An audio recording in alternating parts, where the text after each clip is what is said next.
কারণে। সে বুঝতেছে না, আমি তো বুঝতেছি। এমন ধমক দিমু তোরে রাস্তায় পাঠা, তুমি এক ধমক দেয়া। তুই সাহসটা কত বড়! এই যে একটা কিরিং কারিং করতেই আছো 10 মিনিট ধরে, তোর কলজাটা এত বড়।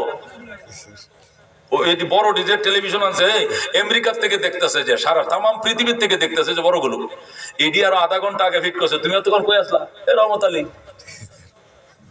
কটর কটর লাগা মেজাজ খারাপ করো। আলেমকে ভয় পাইতো, আলেমের ভয়ের কথা বয়ান করতে, আলেমের ভয় পাইছে সে। পরে ওই যাত্রাবাড়ি হুজুরের মতো সব ভেঙে ফেলা দিব এদিন ইত্তেফাকের সম্মেলনের মধ্যে সব। মামুন সাহেব কি একটু কইছিল, পরে দিছে থাপ্পড়। আমরা কিছু বলি না দেখে না, তুমি বারবার ডিস্টার্ব করতেছো, আমার দেমাগের মধ্যে খুব ডিস্টার্ব। আমার ক্লাসে যদি একটা ছেলে উঠছে অত প্রস্তাব করতে গেছে, খাইছি এরা এদিন আর ক্লাসে ঢুকতে দিব না। তুই আগে মুতলি না কা? আমি যে কথাগুলো বলবো তুই ফাইভই কই বেটা। আমি 1 ঘন্টা মোতালা করে আসছি এই আয়াতটা বোঝানোর জন্য। তোর মতো ধরছে, এখন তোর আখেরি মতো মুখ, তুই আর ক্লাসে ঢুকতে পারবে না।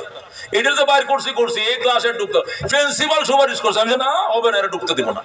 আগে মুতলো না কেন? আমার ক্লাসের সামনে প্রস্তাব ধরছে, কারণটা কি? আমি ঢুকতে দেই না, খুব কড়া করি।